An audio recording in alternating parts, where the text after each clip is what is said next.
les gens ils avaient tous reconnu cela, que c'est le moment de l'adoration.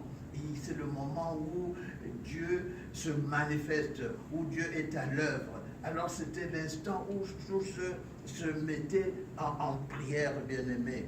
Donc c'était à l'heure du parfum. Et c'était exactement aussi à cette heure-là que Zacharie va vivre des choses merveilleuses. Un ange du Seigneur apparut à Zacharie. Il était là occupé à faire l'encens, à faire l'adoration, etc. Et tout à son service là. Et il voit justement quelqu'un à côté de lui. Zacharie fut troublé en le voyant. Et bien aimé, c'était des manifestations certainement qu'il ne vivait point jusque-là.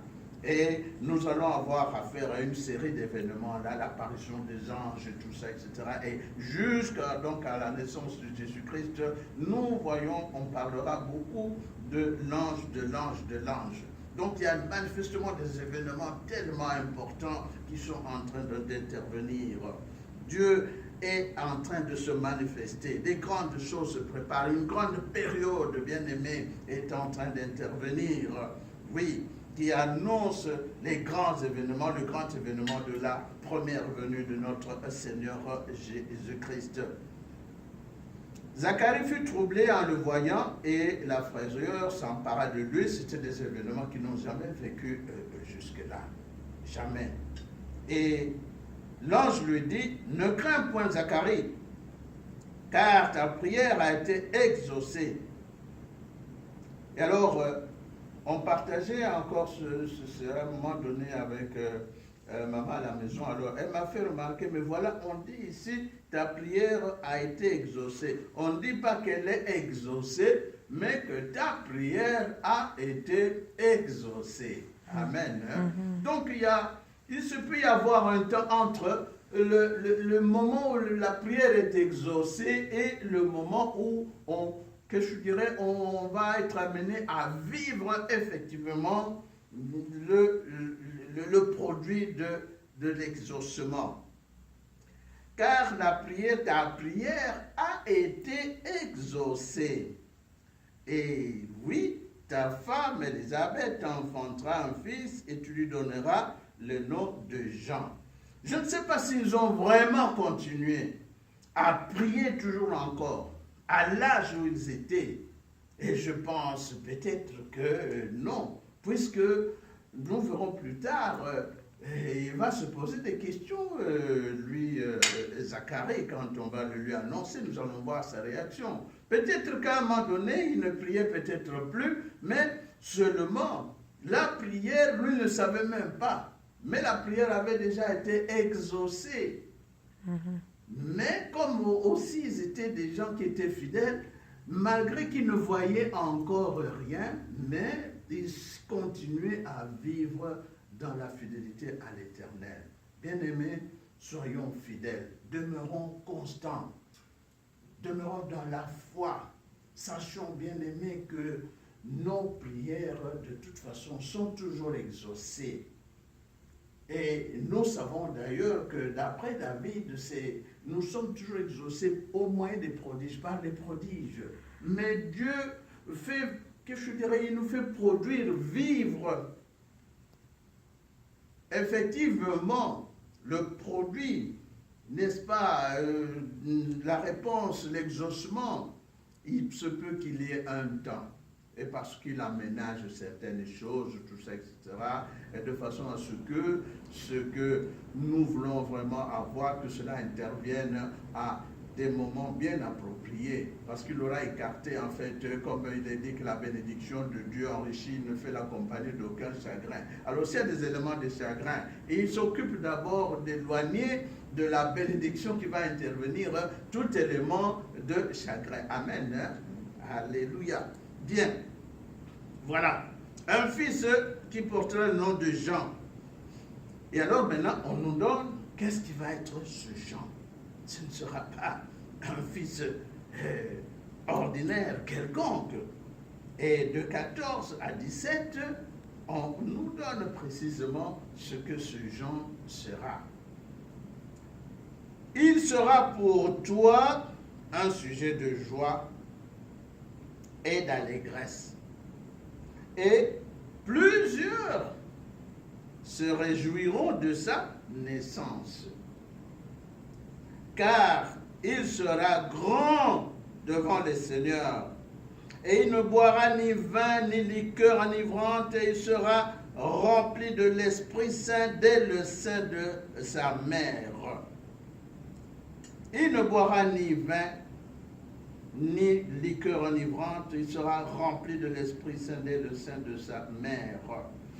C'est le statut, donc, qui va porter le statut de ce qu'on appelait les Nazaréens. Et nous savons qu'il en a été ainsi, par exemple, de Samson, et je crois de quelqu'un d'autre encore, c'est-à-dire qu'ils étaient sous le régime, je crois que c'est dans Nombre 6, de 1 à 4, je ne sais pas si on peut le voir rapidement, parce que c'est important, nous voulons un peu nous étendre là-dessus. Samson. Voyons un peu Nombre 6 pour voir de qui il s'agissait, en tout cas le statut de Nazaréen.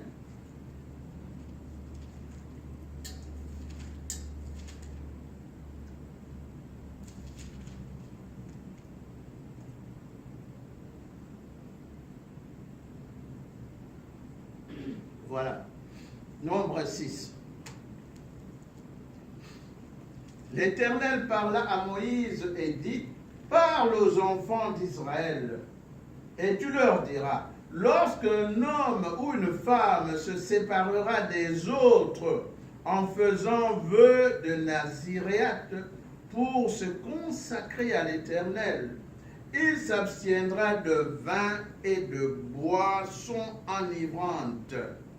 Et il ne boira ni vinaigre fait avec du vin, donc boisson forte, ni vinaigre fait avec une boisson enivrante. Il ne boira d'aucune liqueur tirée des raisins, et il ne mangera point de raisins frais ni de raisins secs. Pendant tout le temps de son naziréat, il ne mangera rien de ce qui provient de la vigne, depuis les pépins jusqu'à la peau du raisin. N'est-ce pas?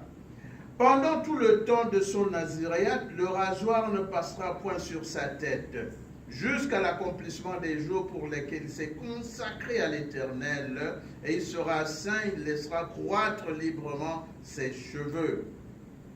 Et pendant tout le temps qu'il avoue à l'Éternel, il ne s'approchera point d'une personne morte.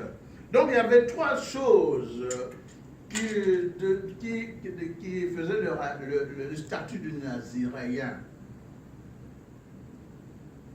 Il ne veut pas prendre du vin, parce qu'en fait, le vin, c'est quoi? C'est un élément d'expression de la joie du peuple pour le commun des mortels. Dans la société, le vin, c'est un élément de joie quand on veut, que je dirais, exprimer sa joie, on veut passer des moments de joie, tout ça, etc. Et alors, on prenait du vin.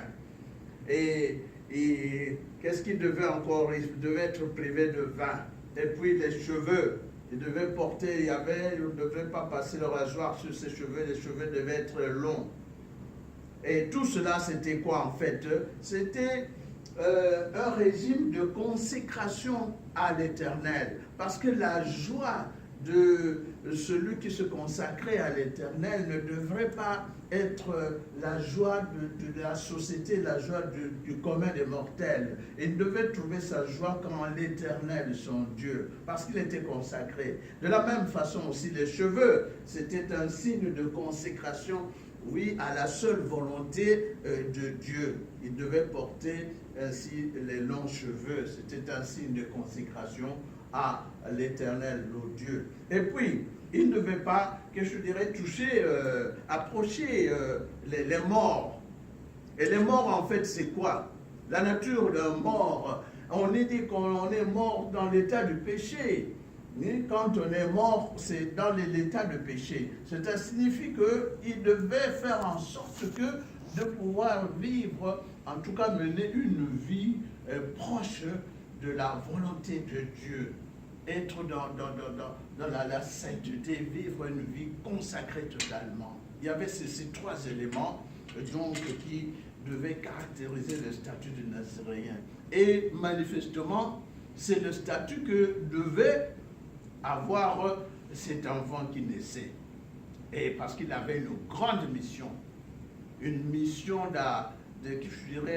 d'annoncer, parce qu'il était le précurseur du Messie, il devait annoncer le Messie, parce que c'est vrai que le Messie est venu comme cela, dans une petite terre, etc., mais il devait quand même, avant que le ministère ne commence, après quand même des années, des siècles d'attente, et il fallait quand même qu'il y ait quelqu'un qui soit en tout cas dans la parole de Dieu, véritable prophète, et oui, qui manifestait en fait la puissance d'un temps des anciens prophètes, mais aussi être revêtu, comme il est dit ici, du Saint-Esprit en plus.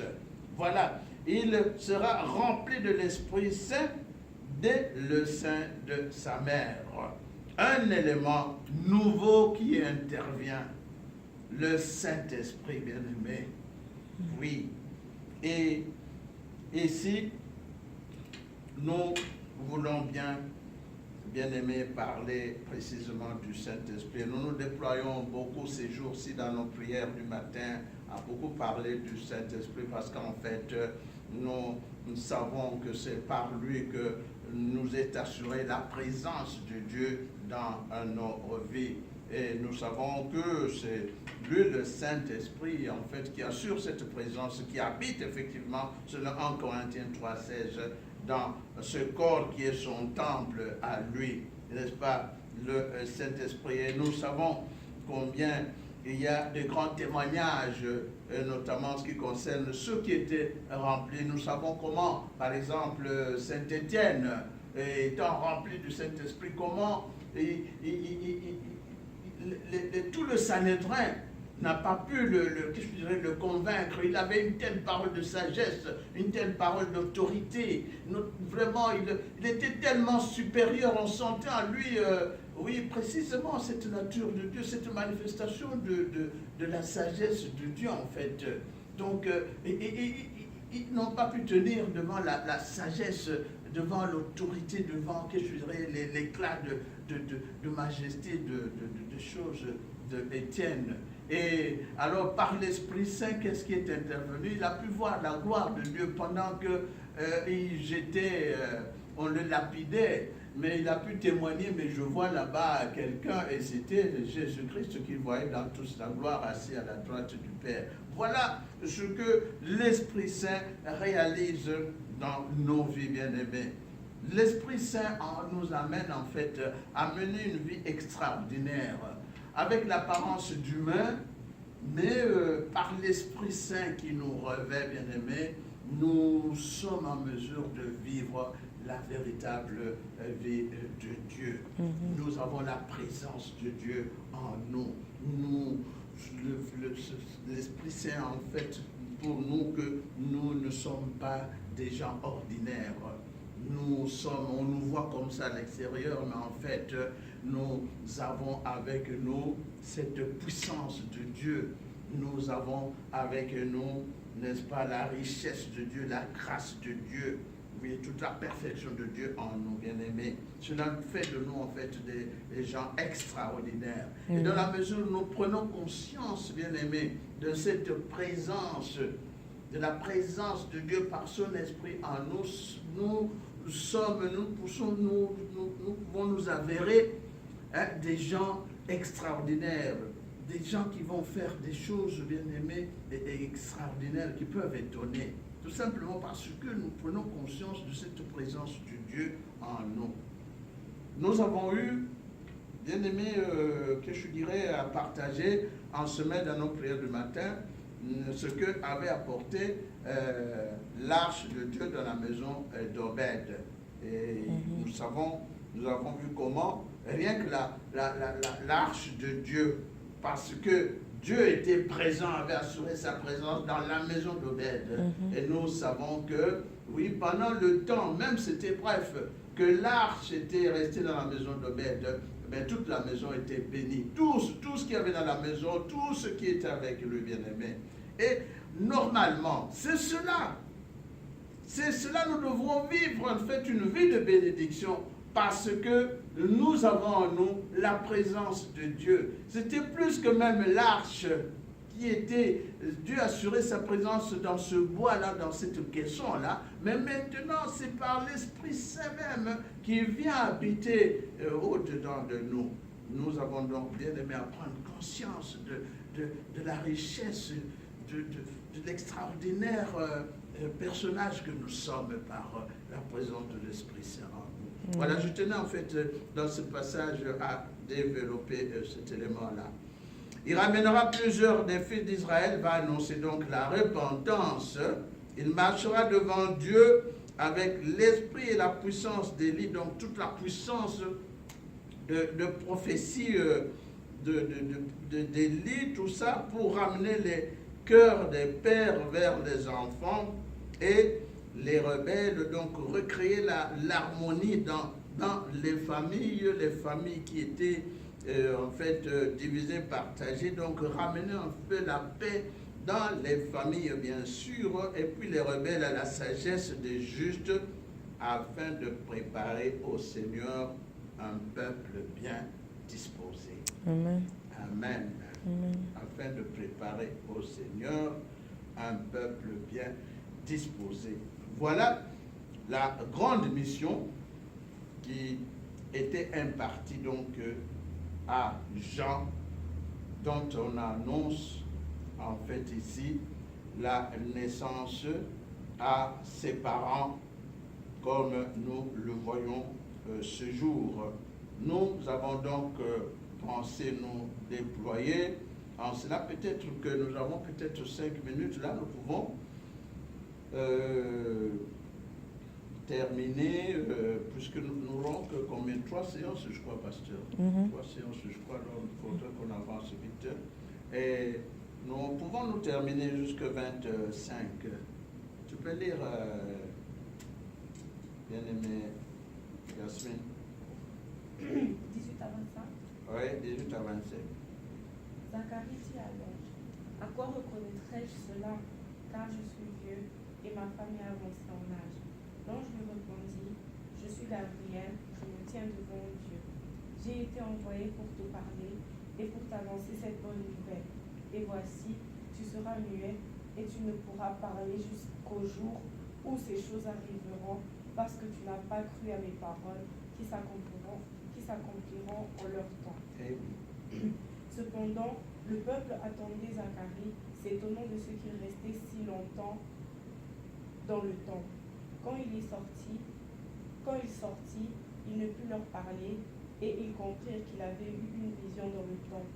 Il leur faisait des signes et il resta muet. Lorsque ses jours de service furent écoulés, il s'en alla chez lui. Quelque temps après, Élisabeth, sa femme, devint enceinte. Elle se cacha pendant 5 mois, disant, c'est la grâce que le Seigneur m'a faite quand il a jeté les yeux sur moi pour ôter mon opprobre parmi les hommes. Amen. Bien. Donc, voilà. Zacharie dit à l'ange, donc il lui avait annoncé où est-ce que nous en étions là. Ta prière a été exaucée, ta femme Élisabeth t'enfantera un fils et tu lui donneras le nom de Jean. Nous nous sommes un peu étendus en fait sur ce personnage de Jean parce que c'est ça l'essentiel, c'est la mission qui lui a été impartie et comment il a été préparé, n'est-ce pas, pour l'accomplissement de cette mission. Bien aimé, tout service auquel Dieu nous établit, il donne l'onction, n'est-ce pas, pour le service, pour l'accomplissement. Il donne les qualifications, il assure les qualifications, bien aimé, pour cela. Oh, nous avons beaucoup de choses à dire dans ce genre de choses. C'est comme ça que Moïse, par exemple, a dû être préparé pendant 40 ans pour lui être préparé à conduire tout un peuple, 3-4 millions de personnes qui devaient conduire des années. Donc, Dieu nous prépare dans quelques services que Dieu nous établit, au protocole, tout ça. Vous êtes pasteur, eh bien, il vous donne toutes les qualifications appropriées, il vous donne l'onction. Vous êtes intercesseur, Dieu vous qualifie pour toutes ces choses. Voilà pourquoi nous nous sommes un peu étendus sur la mission de Jean. C'est ça qui est important pour nous à retenir. Bon, le reste, nous savons comment ça s'est passé. Zacharie dit à l'ange, à quoi reconnaîtrais-je cela? Un élément de doute, car je suis vieux et ma femme est avancée en âge. Donc tout ce qui vraiment, oui, fait obstacle à ce que vous venez de m'annoncer. Donc je suis vieux et ma femme a avancé en âge. Donc voilà. Donc Dieu, l'ange perçoit déjà le doute et ça va être différent, comme nous le verrons dans les semaines qui viennent avec Marie qui reçoit plutôt tout le temps dans la foi. Amen. Amen. Ici, le vieux, il est encore de l'ancien temps. Et alors, c'est un sacrificateur de l'ancien temps. Bon, il en est encore aux choses anciennes. Il ne perçoit pas encore qu'il y a des grandes choses qui sont en train de se préparer. L'ange lui répondit, je suis Gabriel, le messager, l'éternel puissant, c'est ça Gabriel. Je me tiens devant Dieu, j'ai été envoyé pour te parler et pour t'annoncer cette bonne nouvelle. Mais voici le signe que tu veux, bien tu seras muet. En d'autres temps, il y a des signes, d'autres signes qui sont donnés. Nous n'avons pas le temps de déployer cela. Il y a eu des signes avec Abraham et tout ça, etc. Bon, on n'a pas le temps de nous y déployer. Et voici, tu seras muet et tu ne pourras parler jusqu'au jour où ces choses arriveront parce que tu n'as pas cru à mes paroles qui s'accompliront en leur temps. La parole de Dieu s'accomplit toujours en son temps. Amen. Cependant, le peuple attendait Zacharie, s'étonnant de ce qui restait, etc. Quand il sortit, il ne peut leur parler. Ils comprirent qu'il y avait quelque chose qui s'était passé là-bas au lieu saint. Et lorsque ces jours de service furent écoulés, il rentra chez lui. Quelque temps après, Élisabeth, sa femme, devint enceinte. Donc, au temps marqué. Voilà.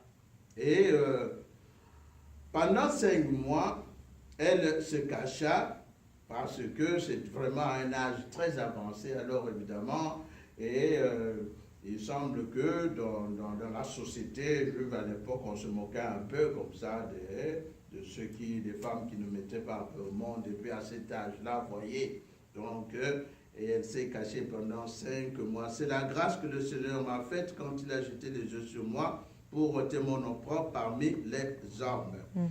Et alors, dans la suite, nous verrons ce qui arrive parce que elle va les choses. On va annoncer la naissance prochaine de Jésus-Christ. C'est Marie qui sera contactée à son tour. Amen. Donc voilà.